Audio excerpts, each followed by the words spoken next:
आप देख रहे हैं न्यूज नाउ 24/7। ताज़ा खबरों के लिए हमारे साथ बने रहें।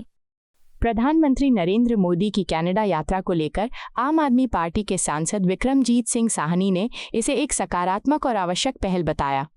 उन्होंने कहा कि कनाडा के कनानास्किस, अल्बर्टा में प्रधानमंत्री मोदी और कनाडा के प्रधानमंत्री के बीच सार्थक चर्चा हुई, जिसमें दोनों नेताओं ने द्विपक्षीय संबंधों को फिर से सामान्य करने पर सहमति जताई।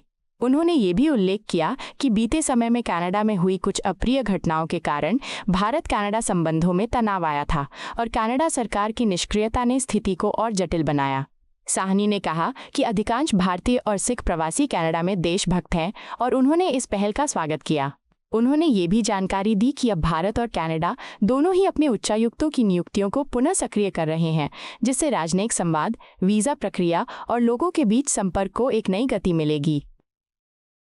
It's a matter of great heartening that a few hours back here in Canada at Kananaskis, Alberta, our Honorable Prime Minister had a fruitful discussions with the Prime Minister of Canada, and both leaders agreed to the much awaited reboot of India-Canada relationship, which was temporarily fractured by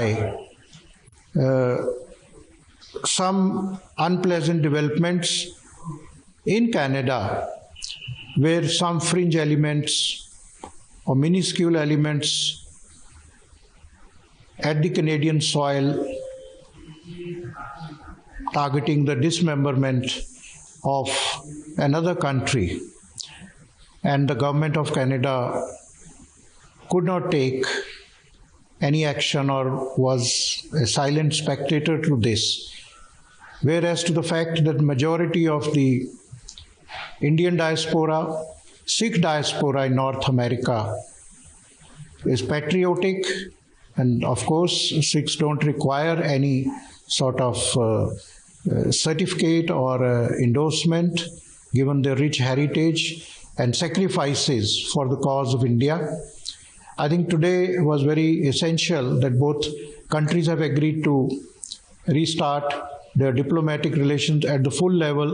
It was in October last year that the High Commissioner of Canada was recalled as a protest of India to these activities, and then Canadian. But now Indian High Commissioner will soon join Ottawa, and of course vice versa. So it is a great development. There was a emergent need for rebooting this relationship, which also eases the travel and visas, because lakhs of Indian students study there who have to come, and they are doing jobs there, get work permits, and we have about 2 million ton, about 1.9 million diaspora staying there. Out of 1 million are Sikhs and Punjabis and others, and so they have to visit their hometowns, and there was a big task to get a visa expeditiously, especially when there is some wedding or emergency or something, somebody's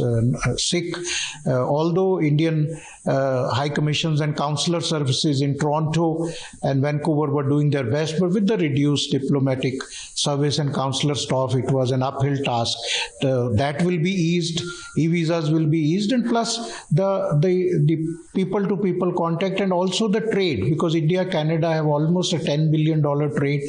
Canadian pension fund have invested almost $55 billion in the Indian sector, and India needs more funding as a sovereign fund, becoming a 5 trillion economy, and the trade also on the both sides in terms of textiles and diamonds and renewable energy, clean energy, the organic chemicals, fertilizers, pulses, diamonds. So this will also get further impetus, and also the investments, but also we hope that Canadian government will deal with these minuscule elements, especially if they are target dismemberment of any country, destabilizing the country, when the community at large staying in Canada is patriotic, is pro-Indian. So we can't allow the handful of elements. If there are issues, there are ways to redress those issues by constructive dialogue, as dialogue is the only way. आपको यह video पसंद आया हो तो इसे like करें, हमारे channel को सब्सक्राइब करें।